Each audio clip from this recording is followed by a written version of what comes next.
Narendra Modi ji OBC के लिए, दलितों के लिए, आदिवासियों के लिए काम नहीं करते हैं। आपका ध्यान इधर उधर करते हैं। दूसरा सवाल आपसे पूछता हूं, हिंदुस्तान की सरकार का बजट लाखों करोड़ रुपए का बजट है। मैं आपसे पूछता हूं, ये जो 3 ओबीसी अफसर हैं, इनकी भागीदारी कितनी है? ये बजट पे कितने रुपए पर निर्णय लेते हैं, मुझे बता दो। मैं आपको बताता हूं, तकरीबन 45 लाख करोड़ रुपए का बजट है। आप मुझे बताओ, ओबीसी अफसर कितने रुपए पर निर्णय लेते हैं, मुझे बता दो। नरेंद्र मोदी जी की ओबीसी की सरकार है, सब शांत, किसी को नहीं मालूम। क्यों? ये आपको नहीं बताना चाहते हैं,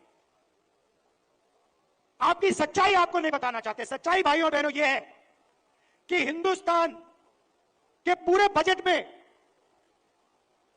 5% की भागीदारी ओबीसी के अफसरों के हाथ में है।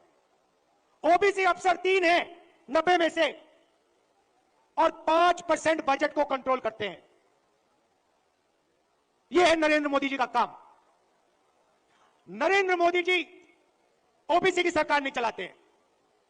नरेंद्र मोदी जी का काम जो आरएसएस ने उनको दिया है, आपका ध्यान इधर उधर करने का है, नफरत फैलाने का है, हिंसा फैलाने का है।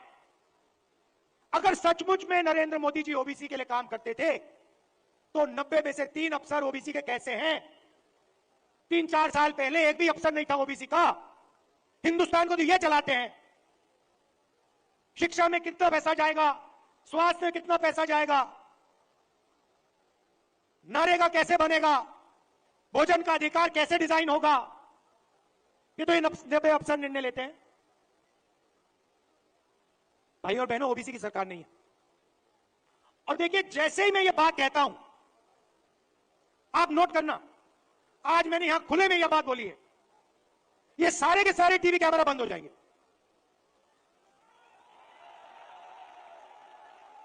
आप देख लेना, ये सारे के सारे बंद हो जाएंगे। क्योंकि जो सच्चाई है देश की, कि ये जो सारी की सारी लूट हो रही है, ये व्यापम स्कैम जो है, ये सारा का पैसा, ये आपका शिक्षा का पैसा, स्वास्थ्य का पैसा जो चोरी हो रहा है, ये ओबीसी की जेब में से पैसा चोरी हो रहा है।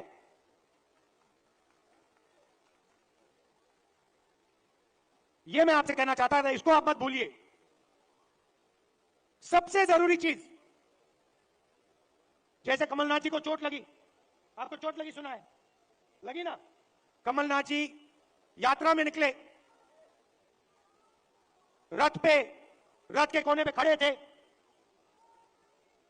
बहुत भारी भीड़ थी, धक्का लगा, घुटने में चोट लगी। कमलनाथ जी जैसे ही आप अस्पताल गए, पहला काम क्या हुआ? डॉक्टर ने पहला काम क्या किया, बताइए? पहला काम डॉक्टर ने एक्सरे लिया, एमआरआई लिया।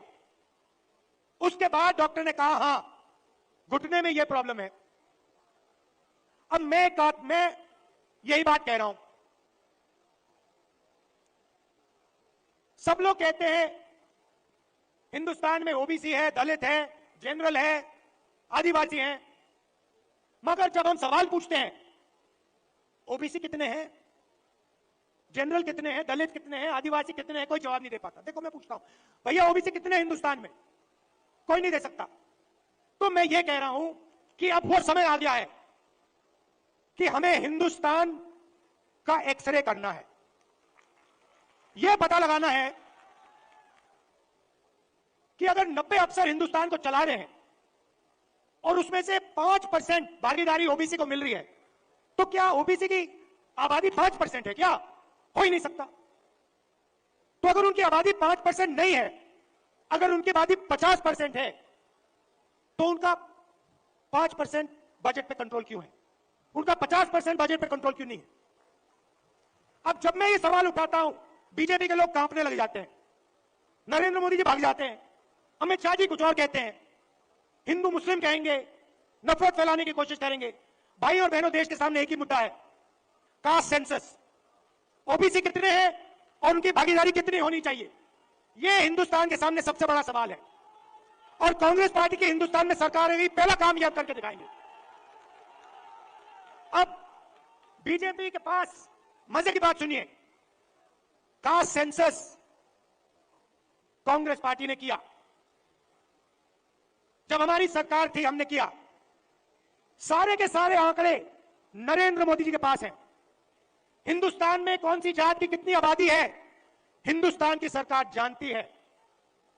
हिंदुस्तान में ओबीसी कितने हैं, हिंदुस्तान की सरकार जानती है। नरेंद्र मोदी हिंदुस्तान के ओबीसी को यह बताना नहीं चाहते हैं कि आप कितने हो, क्योंकि वो आपको भागीदारी नहीं देना चाहते हैं, वो आपको सच्ची शक्ति नहीं देना चाहते हैं। वो आपके लोगों को विधानसभा में बैठा देते हैं, मगर फिर उनको बिल्कुल चुप करा देते हैं।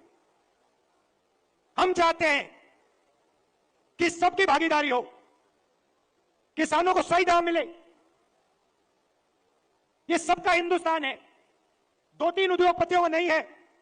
इसीलिए हमारा पहला काम कास्ट सेंसस होगा, और जैसे ही हमारी सरकार आएगी हम देश को बता देंगे इस देश में कितने ओबीसी हैं, कौन से कितने जात की आबादी है। ये अगर हमें सचमुच में हिंदुस्तान की जनता को शक्ति देनी है, तो जैसे कमलनाथ जी का एक्सरे हुआ था, एमआरआई हुई थी, वैसे ही हम हिंदुस्तान का एमआरआई, हिंदुस्तान का एक्सरे करा के देंगे। आप सबका दिल से बहुत बहुत धन्यवाद। नमस्कार, जय हिंद।